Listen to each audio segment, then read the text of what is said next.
Sir, please stop the car. You've passed my street. Shut up! Sir, where are you taking me? Please, let me go. My grandmother is waiting for me. The distance was long, and the man looked respectable. Alero looked ahead. The road disappeared into darkness. Then she looked back. Nobody was around. Not a single... My daughter, why are you walking alone at this hour? I'm going home. At this time, where do you live? Okay, Ayo. Okay, Ayo, that's very far from here. Yes, sir. This road isn't safe, my daughter. What are you doing outside so late? Come in. I close from work late. They felt dizzy. Very dizzy. Alero had always believed that if she worked hard enough, one day life would smile at her. Unfortunately, life had not smiled at her yet. At 20, she was already carrying burdens that many adults struggled to carry. She lived with her grandmother in a small house at the edge of a suburban community called Ayo. The area was neither a village nor a city. It was one of those places where people still fetched water from boreholes. Children played football on dusty roads, and everyone knew everybody's business. Alero's parents had died years ago, leaving her in the care of her grandmother, Mama Titi. The old woman sold roasted corn by the roadside, but age had weakened her body. Most days, Alero was the one helping to provide food for both of them. That was why she endured everything happening in the tailoring shop, every single day. Her Madam Ronki, was known throughout the area as one of the best fashion designers around. She made beautiful clothes for rich women and politicians' wives, but she had a heart that many people compared to stone. No apprentice ever stayed with her happily. The moment she saw a mistake, she would shout. If she woke up on the wrong side of the bed, she would shout. Even when nothing happened, she would still find a reason to shout. And somehow, Alero was always her favorite target. Every morning, Alero woke up before dawn. She would sweep the compound at home, fetch water, prepare food for her grandmother, and still hurry to the shop. Despite all that effort, Madame Ronki never appreciated her. One Tuesday morning, Alero arrived at exactly 7:05 a.m. The distance between her house and the shop was almost an hour's walk. She had practically run half the journey. As soon as she entered the compound, Madame Ronki looked at the wall clock. 5 minutes late. "Good morning, Ma," Alero greeted, breathing heavily. "Did I ask for your greeting?" Alero lowered her eyes. "Go outside and kneel." "Ma, I said kneel." The other apprentices exchanged pitying glances. Alero quietly went outside. She knelt on the rough concrete. People passing by stared. Some shook their heads. Some laughed. A few felt sorry for her, but nobody said anything. For 2 hours, she remained there. 2 whole hours. When she was finally allowed inside, Madame Ronki acted as though nothing had happened. That evening, Alero returned home with swollen knees. Her grandmother nearly cried. "My child, why are you still staying there?" Alero forced a smile. "Grandma, if I leave now, all these years I spent learning tailoring will be wasted." The old woman sighed. She hated seeing her granddaughter suffer, but they both knew there was no easy alternative. So life continued, day after day, week after week, month after month. Then came the night that changed everything. It was the end of the month. Customers were preparing for a big celebration in town. The shop was overflowing with clothes. Everybody was working under pressure. Machines hummed continuously. Scissors snapped. Needles moved rapidly. Nobody even remembered the time. By the time the last customer left, it was already after 10 p.m. The apprentices were exhausted. One by one, they began leaving. Most of them lived nearby. Alero was among the few whose house was very far away. As she looked outside, fear crept into her heart. The roads were almost empty. The few streetlights around the area were not working. Darkness covered everything. She swallowed nervously. "Madam." "Please, Ma. What is it again?" Alero hesitated. "Can I sleep in the shop tonight?" Madame Ronki stopped arranging clothes. "What?" "I am scared to go home alone. It is already late." "So? My house is very far." Madame Ronki laughed. The laugh carried no kindness. "Are you the first apprentice to go home at night?" "No, Ma." "Then carry yourself and go." "Please, Ma. I said go." The other apprentices looked uncomfortable. One of them gathered courage. "Madam, maybe she can stay till morning." Madame Ronki immediately frowned. "Are you the owner of this shop?" The apprentice quickly kept quiet. Alero's eyes became watery. "Madam, please." Madame Ronki pointed toward the gate. "Get out." The girl stood frozen. "Get out." Before we dive into this interesting story, hit the subscribe button and turn on your notifications bell to get notified on our next interesting story. The shout echoed through the shop. Alero picked her small bag. Her hands trembled. She stepped outside. The gate slammed behind her. She stood alone. The night felt unusually cold. For a moment she considered returning to beg again, but she knew it would only make things worse. So she started walking. The road stretched endlessly ahead. Dogs barked in distant compounds. Crickets sang.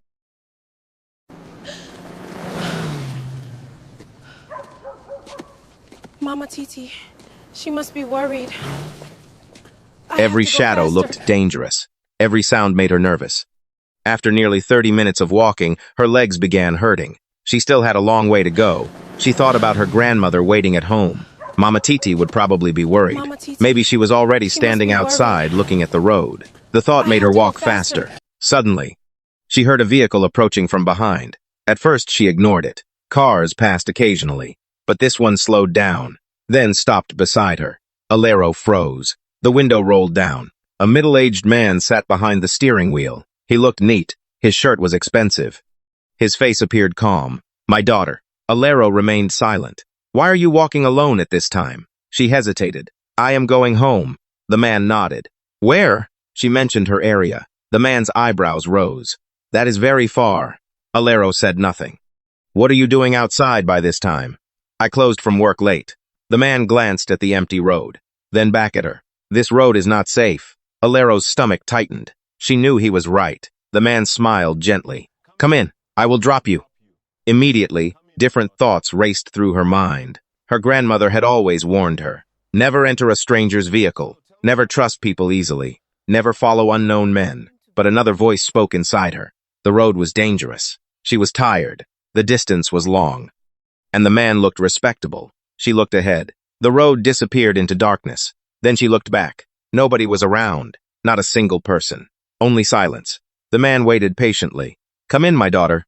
Alero hesitated, just for a few seconds. Then she opened the door and entered. "Quick question. Have you ever been in a situation where you had to trust a stranger? Share your experience in the comments, and don't forget to subscribe for more gripping stories like this one." The vehicle smelled nice. The seats were soft. For the first time that night, she felt safe. Or at least she thought she did. The man started driving. At first, everything seemed normal. They talked briefly. He asked about her apprenticeship. She answered politely. Then, something strange happened. Alero suddenly felt dizzy. Very dizzy. The road outside became blurry.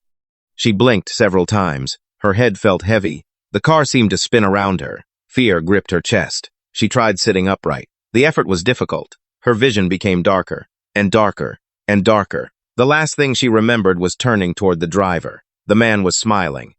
But this time, the smile looked different, very different. Then everything disappeared. Completely. The next morning, sunlight flooded Okio. Women swept their compounds. Children prepared for school. Motorcycles filled the roads. Life appeared normal, but inside a small house at the edge of the community, panic had already begun. Mama Titi had not slept all night. She had waited, and waited, and waited.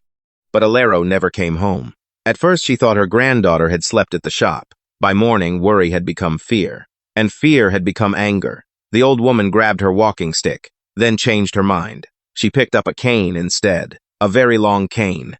Her eyes burned with frustration. That woman has finally crossed the line.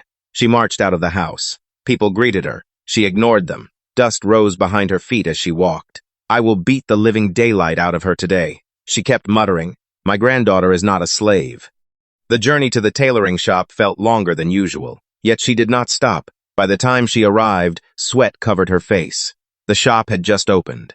The apprentices were arranging chairs. Nobody expected what happened next. Mama Titi stormed into the compound. "Alero." Her voice thundered. "Alero." Everyone jumped. The apprentices turned around in shock. "Alero." She raised the cane.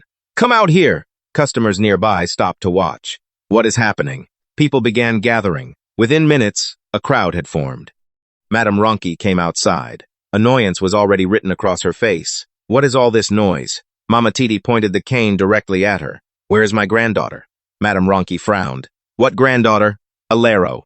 The name immediately caught everyone's attention.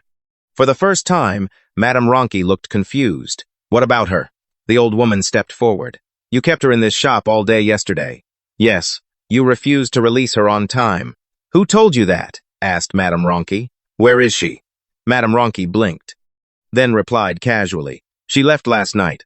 The old woman's eyes widened. What? She left. When? After work. A strange silence fell over the compound. Mama Titi's grip tightened around the cane. She never got home. The words hit the air like thunder. The apprentices looked at one another. Madame Ronke's face changed. For the first time since anyone could remember, the confident woman looked unsettled. What do you mean she never got home? The crowd immediately became restless. Whispers spread. People exchanged nervous glances. One apprentice slowly raised her hand. Mama! Everyone turned toward her. The girl swallowed hard. Alero was begging to sleep in the shop. The crowd became silent. She said she was scared to go home alone. Mama Titi's heart skipped. The apprentice continued nervously. But she was sent away. Leave my shop this minute and never return, Madame Ronke said to the apprentice angrily. The apprentice knelt down to beg, but Madame Ronke suddenly picked up a scissors, and immediately, the apprentice sprinted away. The old woman slowly turned toward Madame Ronke. Her eyes were filled with tears. And something even stronger. Rage. Pure rage. At that exact moment, nobody noticed a dusty black vehicle parked across the road. The windows were tinted. Someone inside was watching the entire scene. Watching carefully. Watching silently. And as Mama Titi raised the cane toward Madame Ronke, the vehicle's engine suddenly started. The crowd in front of Madame Ronke's shop was still murmuring when the black vehicle parked across the road suddenly caught Madame Ronke's attention. For a brief moment, her face changed. It was so quick that most people did not notice. But one of the apprentices noticed. Madame Ronke immediately dropped the bundle of clothes she was holding. Old woman, your granddaughter is not here, she snapped. Mama Titi's eyes were red from crying. Then where is she? She asked. How should I know? Madame Ronke replied. Without waiting for another question, she hurried toward the black vehicle. The driver opened the door for her. Mama Titi watched helplessly as Madame Ronke entered.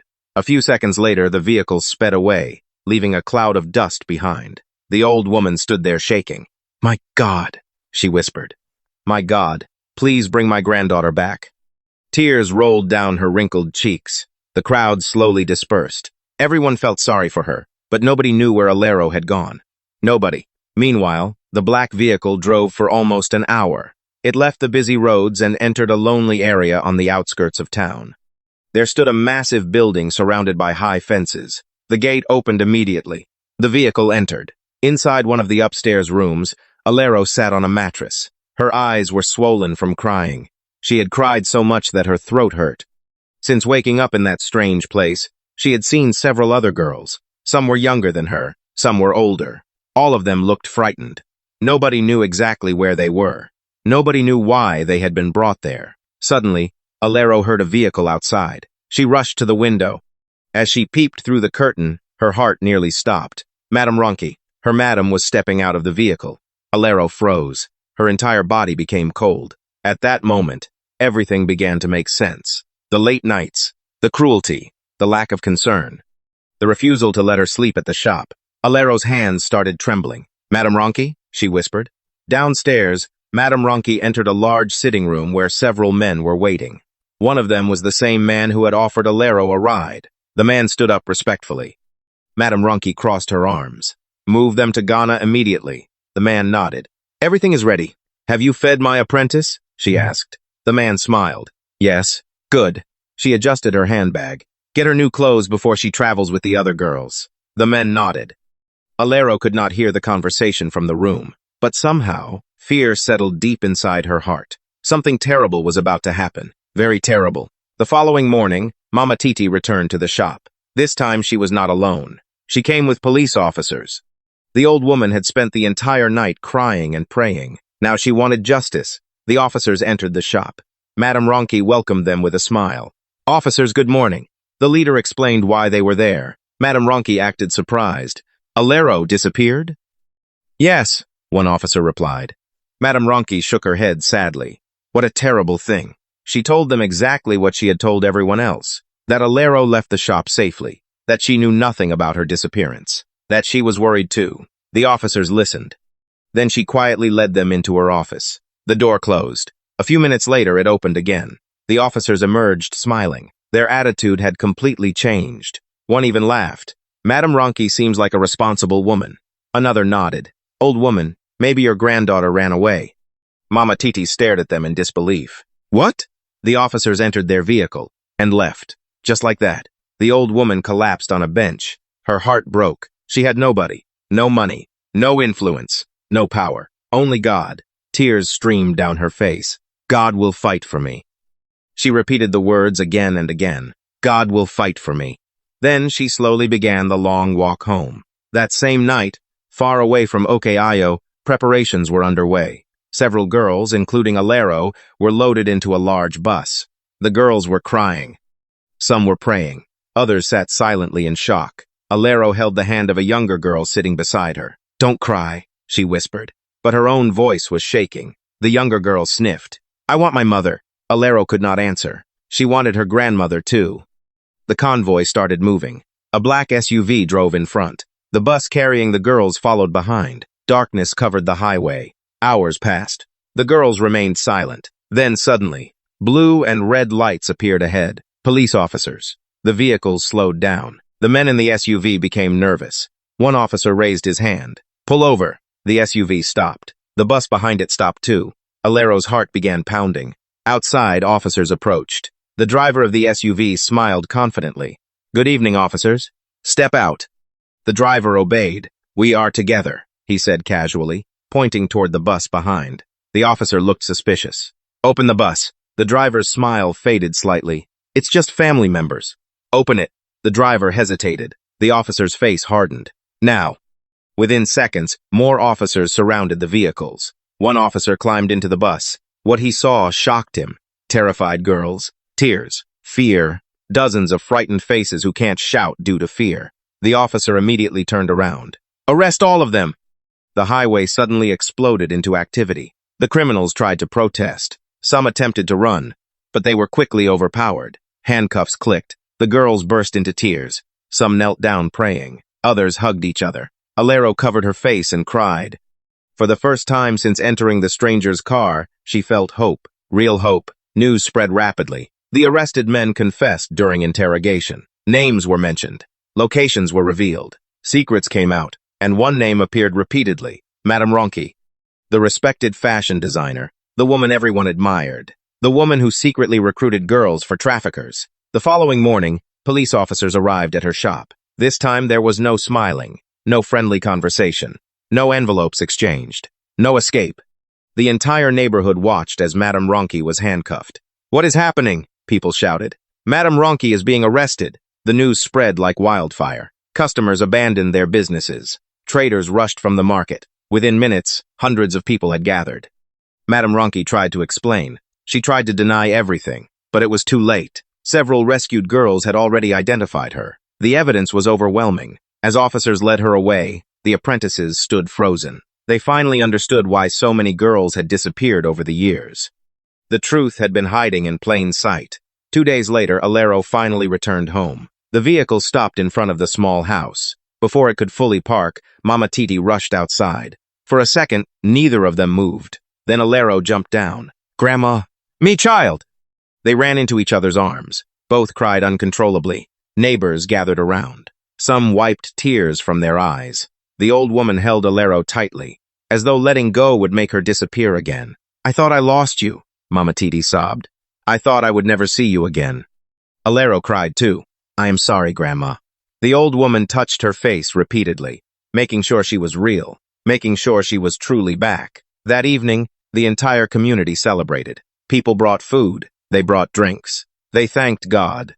And for the first time in many years, laughter returned to Mama Titi's home. Months later, Alero joined another tailoring shop owned by a kind woman. She completed her apprenticeship successfully. Eventually, she opened her own small shop. People loved her because she treated everyone with kindness. Whenever new apprentices arrived, she remembered her painful experience. She never shouted at them unnecessarily. She never humiliated them. She never treated them as slaves. And every time someone asked why she was so compassionate, she would smile and say, "Because I know what suffering feels like. Not everyone who looks respectable has good intentions." Young people should be careful when accepting rides or help from strangers. Wickedness may hide for a long time, but the truth eventually comes out. Money can silence people temporarily, but it cannot silence justice forever. Those who mistreat others often end up facing the consequences of their actions. Never stop praying and believing when all hope seems lost. And in Oke-Io, people never forgot the story of Alero, the tailor apprentice who survived a terrible trap and returned home because truth, courage, and God's mercy finally prevailed. Thank you for watching. If this story touched your heart, please like, share, and subscribe for more inspiring and emotional stories. Turn on the notification bell so you never miss our next upload. Remember, evil may hide for a while, but the truth always finds its way into the light. God bless you and see you in the next story.